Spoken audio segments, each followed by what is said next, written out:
Ohm's Law. It's a formula and a way we can measure how charges react in a circuit. And if we know two quantities, we can find out the third. Of course, there's resistance, as you see here in the circuit I'm drawing. There's voltage, which is the battery, and there's the charges. Now the charges are going through the restriction and back to the battery. Now, to know how the charges could be measured, we got 1 volt, and we've got 1 ohm and 1 amp. In this circuit, the point I'm trying to make here is that it takes 1 volt of push to cause 1 amp of current to go through 1 ohm of resistance. So if we determined what the voltage was and we wanted to push 1 amp, we create a resistance that just allowed 1 amp to go through, and that's the key to Ohm's law. The amps and the volts are known, we just create a resistance that would cause just 1 amp to flow. So what if we push twice as hard? That means double the pressure and make it 2 volts but keep everything else the same, or keep the restriction the same. So if we do that, then behind that resistance there's twice the push. So then the amperage should do what? Well, we should be able to get, with twice the push, twice the charges through that resistance. And that's Ohm's law, but it's easy to see because you're going to push twice as much. We're going to push double the charges through that restriction. So of course we end up with 2 amps going through the circuit, and that's predictable even by looking at this circuit.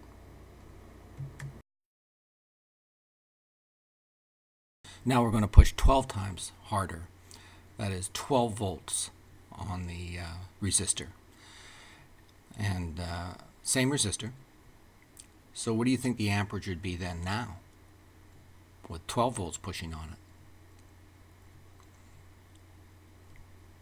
Work it out.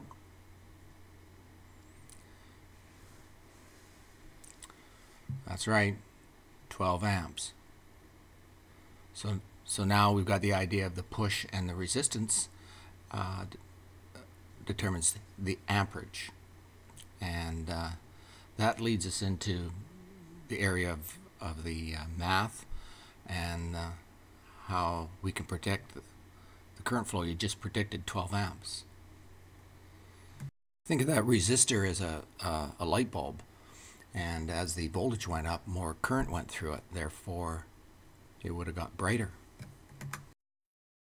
Well, we can further manipulate this circuit and look at that restriction, see what happens if we change it. So let's make it double the restriction, make it 2 ohms, and then now we have 12 volts pushing on not 1 ohm but 2 ohms of resistance, and harder for the charges to go through.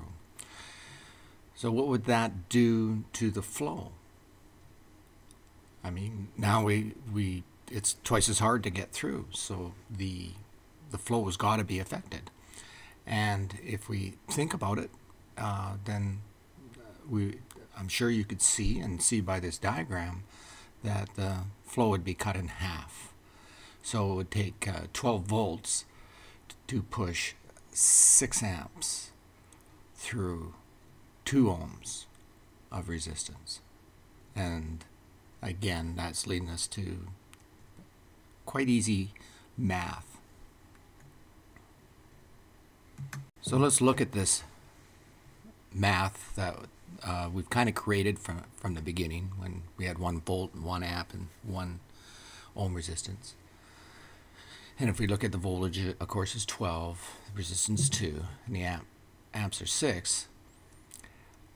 We could have predicted the amps by dividing the voltage by the resistance, and that would equal 6.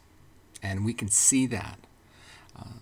I mean, this is very, very simple, but it works throughout all circuits and down to the very complex circuits. And that's how we can predict quantities in a circuit. Well, we're going to look at it from a math perspective. Say we knew the amperage because we measured it, and we knew the voltage, of course, because it was in an automotive situation. We can predict the resistance the same way with the simple math that we developed in this video, and find out if we needed to know the resistance, or find out if there's resistance present. And so we use Ohm's Law and the principles of Ohm's Law throughout automotive electrical, and it's very useful. So there are 3 formulas that we've developed out of Ohm's Law, and it's just simple algebra here. And remember, I is equal to amps and E is the voltage, so don't get confused with that. I'll list both here. So number 1 is the simple one of amps times resistance equal voltage, or the other way with the other symbols. Number 2 is the determining the amperage by dividing the voltage by the resistance, as we did in this video. And number 3 is finding the resistance, of course, by dividing the voltage by the amperage. And that's a way we can predict the third quantity in a circuit if we know the other 2.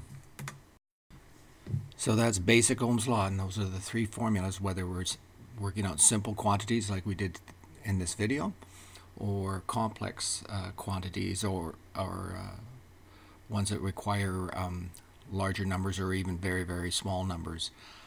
Ohm's Law works for all of those predictions. So thank you very much. Sorry, no music or bloopers.